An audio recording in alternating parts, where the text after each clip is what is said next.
యిర్మీయా గ్రంథం 37వ అధ్యాయం. బబులోను రాజైన నెబుకద్నెజరు యూదా దేశంలో రాజుగా నియమించిన యోషీయా కుమారుడగు సిద్కియా యెహోయాకీము కుమారుడైన కొన్యాకు ప్రతిగా రాజ్యము చేయుచుండెను. అతడైనను అతని సేవకులైనను దేశ ప్రజలైనను యెహోవా ప్రవక్త అయిన యిర్మీయా చేత సెలవిచ్చిన మాటలను లక్ష్యపెట్టలేదు.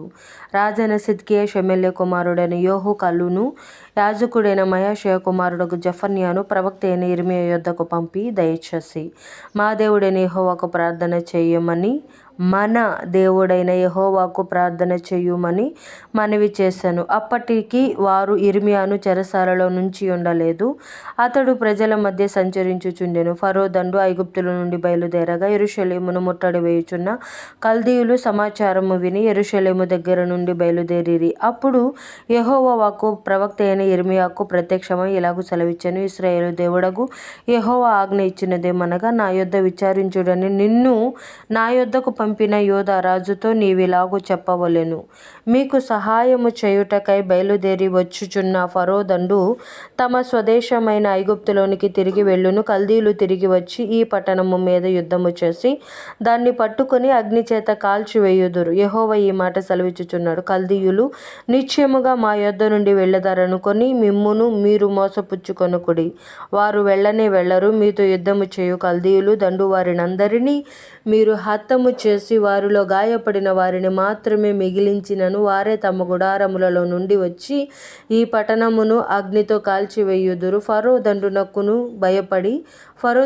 భయపడి కల్దీయుల దండు యెరూషలేము ఎదుట నుండి వెళ్ళిపోగా, యిర్మీయా బెన్యామీను దేశములో తన వారి యొద్ద భాగము తీసుకొనుటకై యెరూషలేము నుండి బయలుదేరి అక్కడికి పోయెను. అతడు బెన్యామీను గుమ్మమునొద్దకు రాగా ఇరియా అను కావలివారు అధిపతి అక్కడ నుండెను. అతడు హనన్యా కుమారుడైన షెమల్యా కుమారుడు. అతడు ప్రవక్త అయిన యిర్మీయాను పట్టుకొని, నీవు కల్దీయులలో చేరబోచున్నావని చెప్పగా, యిర్మీయా అది అబద్ధము, నేను కల్దీయులతో చేరబోవుటలేదనెను.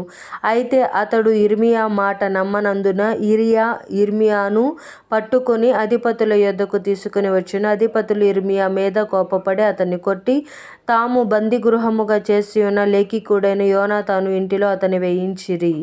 యిర్మీయా చెరసాల గోతిలో వేయబడి అక్కడ అనేక దినములు ఉండెను. పిమ్మట రాజైన సిద్కియా అతన్ని రప్పించుటకు వర్తమానము పంపి అతని తన ఇంటికి పిలిపించి, యెహోవా యొద్ద నుండి ఏ మాటైనను వచ్చెనా అని అడుగగా, యిర్మీయా, నీవు బబులోను రాజు చేతికి అప్పగింపబడెదవను మాట వచ్చెననెను. మరియు యిర్మీయా రాజైన సిద్కియాతో ఇట్లనెను, నేను నీకైనను నీ సేవకులకైనను